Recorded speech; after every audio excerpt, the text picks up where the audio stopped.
कंदासीं। सिंझोरे लॻ ॻोठ चक 81 में कार इल्ज़ाम हेठ मुड़स घरवारी खे कोहाड़ियूं हणी क़तल करे छॾियो आहे। अव्हांखे ॿुधाईंदासीं सिंझोरे लॻ ॻोठ चक 81 में कार इल्ज़ाम हेठ मुड़स घरवारी खे कोहाड़ियूं हणी क़तल करे छॾियो आहे। जवाबदार अरबाब झंझ घरवारी समीना खे कोहाड़ियूं हणी क़तल करे छॾियो आहे। नारी जो लाश ज़रूरी कार्रवाई लाइ सिविल अस्पताल सांगड़ मुंतक़िल कयो वियो आहे। सिंझोरे लॻ ॻोठ चक 81 में कार इल्ज़ाम हेठ मुड़स घरवारी खे कोहाड़ियूं हणी क़तल करे छॾियो आहे।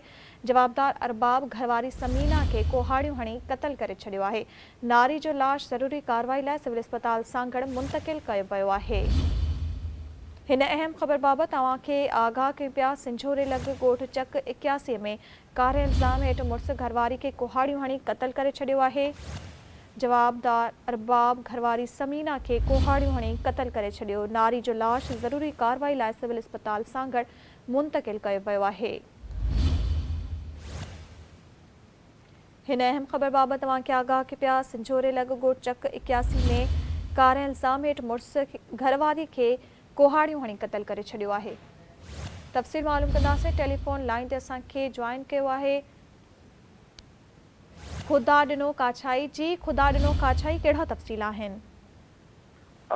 जी बिल्कुलु, सिंझोरे भरिसां मंगली थाणे जी हद में वाक़िया ॻोठ आहे चक नंबर 81।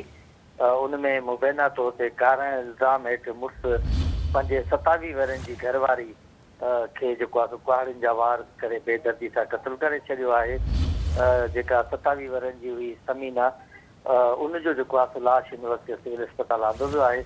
इतला मिलण ते मंगली पुलिस फौरी तौर ते वाक़े वारे हंधि पहुची जेको आहे सो केस बाबति जांच शुरू कई आहे। पुलिस कार्रवाई कंदे क़तल में मुलविस जेको जवाबदार आहे अरबाब झिंझ, उनखे गिरफ़्तार करे वरितो आहे। जॾहिं त वाक़े बाबति वधीक जांच जेका आहे उहा जारी आहे।